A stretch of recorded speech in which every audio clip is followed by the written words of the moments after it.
is up, everybody? Welcome back to the Burndown YouTube channel. If you've been following along, the last video we were struggling with end play on the 4L80E that I have sitting here. Ta-da! I didn't film yesterday. I did work on it, and I pulled it all back apart, and we basically set it up like I did like 2 videos ago. So I've got 20,000 shims in the bottom of the case, which nets me a 5 to 6 thou end play on the rear section, and then the front section is back at the, I want to say it was like 24. I mean, give or take 23, 24. The book spec on the front end play, which was screwing me up, is 4,000s to 22. That's what the manual says, right? So I'm like, oh, I got to be in spec. This is, you know, dire straits over here. Well, I talked to my boy Ryan Jansen, and thank you very much for all your help, man. You've been a godsend, because you know, it's nice to have people that you can reach out to and you know that they know their stuff. Everybody has opinions. Some people know better than other people, but there's only, when it comes to certain stuff, there's people I'm like, I'm gonna lean on this guy, right? So Ryan's been my guy for the transmission stuff and the converter stuff, and we have a good working relationship. Anyways, reached out to him and he was like, oh, that end play's fine. And I'm like, oh man, are you kidding me? So I had it all assembled, and then I put the other shims under the sun gear, and that's where we left off in the last video. So I didn't film. I was just a man on a mission. I came out here last night, and then I took it all back apart, all the way back down to a bare case. We put the 20,000 shim in there, built it back up. I checked my end play for the last time. We were at 6 thou, and then I slammed the rest of the stuff on home, air checking it, and then we are buttoned down, torqued up. Life is good. I'm feeling good about this. I didn't put the little rubber ring. That means Dana's done. Life is good. So what we're gonna do today, I still have all this crap in the pan we got to clean up, but this is more of a clean and assemble. I haven't gotten this far yet, obviously, because we've been screwing with the inside guts, but I believe this is just clean and assemble, hour over here or whatever, however long it takes for me to facilitate that. And then what we will do is that will button everything up. I'm still waiting on a separator plate. It should be a UPS. I'm hoping it comes today. Today is Friday. I'm supposed to leave for camping next Thursday morning early, so this thing needs to be running, driving, ready to rock and roll to go camping here fairly quickly. So I took the day off of work just to focus on this. I'd like to get this thing hopefully moving on its own power by Sunday afternoon is really the goal. So wish me luck on that. So we'll button this thing up, get it locked in. We'll wait for the separator plate. While that thing is doing its UPS deal or whatever it's doing, I'm gonna shuffle the Twinnebago over to its final working spot, which is in the middle of my driveway, and we will see if we can dig the transmission out of the Twinnebago. So that'll be, or at least get started on it. So if I can drop the transmission out of the Twinnebago today and then get this thing actually buttoned up, I think we are crushing it, because then obviously we're just installing a transmission. So let me clean stuff up, button this thing down, and then I'll show you when that's done, and then you and I will try to move the Twinnebago. So I'm gonna put the battery charger on her, make sure she's ready to rock and roll. But I haven't tried to move it. The last time it moved, it basically kind of rolled in, and then I parked it, and I was like, whoo, we made it home. So I'm hoping it has reverse, and I believe it will. So if it has reverse, we're good, because I'm kind of on a hill, so I can at least back the thing up, and then with whatever clutch it has, material it has left, hopefully we can creep it into the driveway for its final resting place. If not, that's going to get interesting too, because the thing's a house, so I don't know how we'll get it into the driveway. So that may be interesting, but that's the goal for today. Let's get rolling. All right, if you guys have not watched my review on this TB8000, I really like this thing. So go check it out. I think I have a deal in there for some money off this guy, but yeah, this thing's pretty rad. So let's hook her up. See what she says. She's probably gonna yell at me and say your battery's crap, right?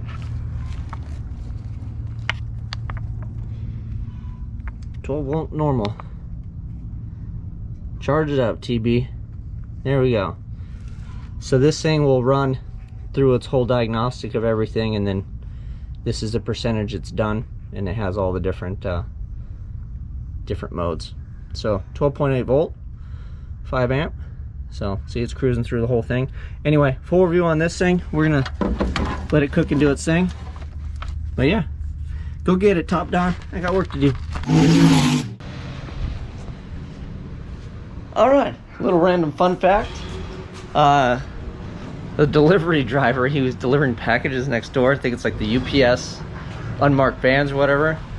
He like pulled in and he messed his door up somehow. And he's like, "You got a pry bar?" Well, he didn't say that because his English isn't that good. And he just kind of made motions. So I just helped the UPS guy pry his door so he could actually open it. I don't know what he hit or ran into or, but hey, getting it done, right? Also, I got this as far as I could get it. So I'm in a bit of a dilemma because I don't have the separator plate still.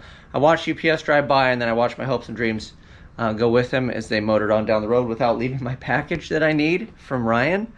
So I'm hoping it still shows up today. I mean, if it doesn't come tomorrow, we're just, I don't know. But regardless, this thing is basically ready to button up. If I had that separator plate, this would be 100% done. So my new dilemma is this truck cab lives here, right? So if this table goes away, the truck cab lives here, takes up all this space, and I have just enough room like in between here for the transmission, and then a bit of a walkway. And if I move the motorhome, it's gonna sit where the truck cab is. So then that means the truck cab needs to be in here, but that means the transmission's not done. But I have room back there, so I think what we're gonna do is, I got a little rolly cart guy, and then I got my wife. She's my helper. She loves helping me lift transmissions up and down. It's like her favorite pastime. So I think what we're gonna do is break everything down, push the transmission back over there, so I still have room to complete it when I get the separator plate. Then we can put the cab in, and then we can play hokey pokey.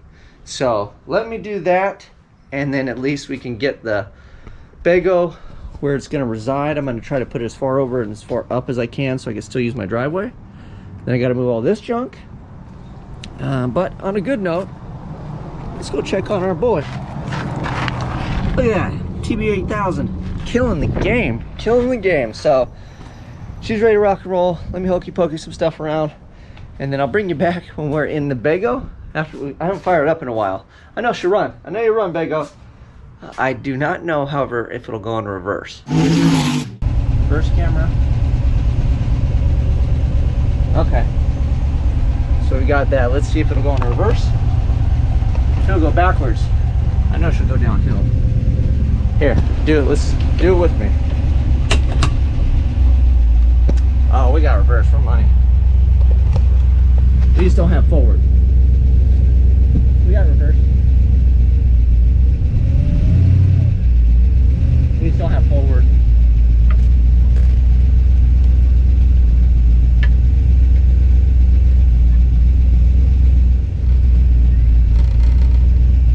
Alright. Well, I went in the forward gear. She's got enough to get us there. Look at that. Twin it back up.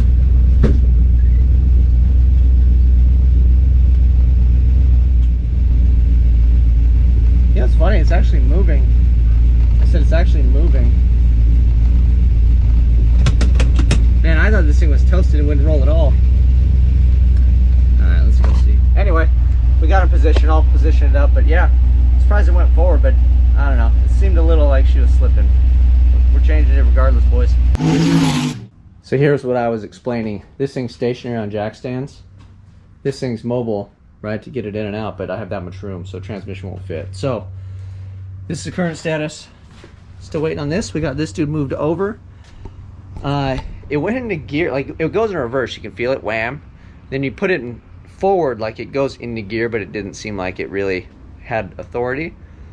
So maybe it was still molten hot, like when I was trying to drive it home. I mean, I was looking at the temps and nothing was like off the chart. Like it was hot, but it wasn't like crazy. But whatever's rolling around there, maybe because the fluid's cold, you know, it's a little more viscous. Then when you heat it up and it thins out, the thing. So we'll see. Maybe I'll pull this one apart. I don't know. I don't know what the fate of all these. I've got several 4L80Es right now. I'm like the 4L80E collector. But we came as far. We got a freshie. We're gonna put him in. This one is built for this. It has the mods. The pump is modded, all that fun stuff. So this should live in here hopefully for years to come. So I'll just wrap this video when I get as far as I can get for today. It's kind of later afternoon, so I'll get as far as I can. I'm hoping to get the transmission dropped out of there, but I'm not trying to kill myself. I want to pace myself because I have to get it done, but if I wear myself out in one day and put a ton of hours in, I'm going to be worthless for the next couple days, especially when it starts getting heavy and trying to put it back in. So what we'll do is I'm going to cut here, and then I will show you as far as we get, as far as taking everything out. Maybe we can get the thing dropped without killing ourselves today, but tomorrow is a new day. We'll live to fight again. So I'll bring you back when we get as far as we're going to get for today. All right, end of the day wrap up. Got the little headlamp on. Ready? Let there be light. So I essentially have everything off and out of this. I've got one bolt in there just for safety. I took the nut off, but it's still sitting in the cross member. So everything else is out. I got to do the lines on the side. I emptied it already. It smelled like burnt electrical, so I don't think that's a good sign, but we'll see. So one bolt there, the two lines, and then the converter bolts are out, and then just the cross member. So tomorrow what I'll do is we'll put this on a jack. I'm going to support the motor, and I don't want the motor to move, so I have to figure out, so I don't want to just put a jack under there and then have it lower down. So I'll figure out how to like block that up or get it, you know, just kind of at least stay there for the most part. So my thing is, if we can get this the engine to stay put when you back this off at the jack, when I go to put it back on, because I wrestled the hell out of this last time and I think the exhaust is kind of in the way. So maybe we take this out, maybe we'll loosen the clamps on that, but we're done for today. Shifter's out, wiring, zip tied all off to the side. So this dude is ready to drop on out. I have another little bit of a challenge. So I didn't get my stuff for the transmission, so the transmission is still in the same state it was, which is essentially unfinished. So the plan is we'll get up, I'll do my morning stuff. Tomorrow's Saturday. We will drop that transmission out of there, and then we're gonna pray to the hot rod gods that a big brown truck shows up and brings me that piece. After this comes out, then we can finish this and plop it on in. If that is not the case, I think due to time constraint, I'd almost rather have this in and then put the valve body in laying underneath there, which kind of sucks. But I don't know, because if I don't do it, maybe we'll give it some time tomorrow instead of getting all froggy. We'll give time for UPS, like we'll just sit and watch the truck go by, because I really don't want to put the valve body in underneath if I don't have to, and finish the rest of the transmission, considering, you know, what pro level I'm at, being a first timer. So we're just gonna play it by ear and wing it tomorrow, and then I'll spend most of the day kind of waiting and hoping.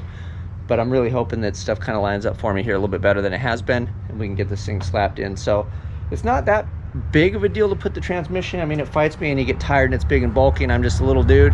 But that's kind of more straightforward than trying to put one together when you have no idea what you're doing. So I actually feel a lot better about this situation. Now it's just a matter of timing. So thank you guys for sticking with me on this. We're gonna get back to having some fun here hopefully soon. And then thank you for all the comments and suggestions and all that fun stuff. I mean, it keeps me motivated, and we're getting close. We're getting close to having some fun again. Look at this thing, it looks great on camera. The gold is popping. So this thing's gonna be rock and roll, and then we're gonna move on over to the boom, and we're gonna make an exciting race car out of that thing too. So you guys like, subscribe, share. Till next time, I'm out.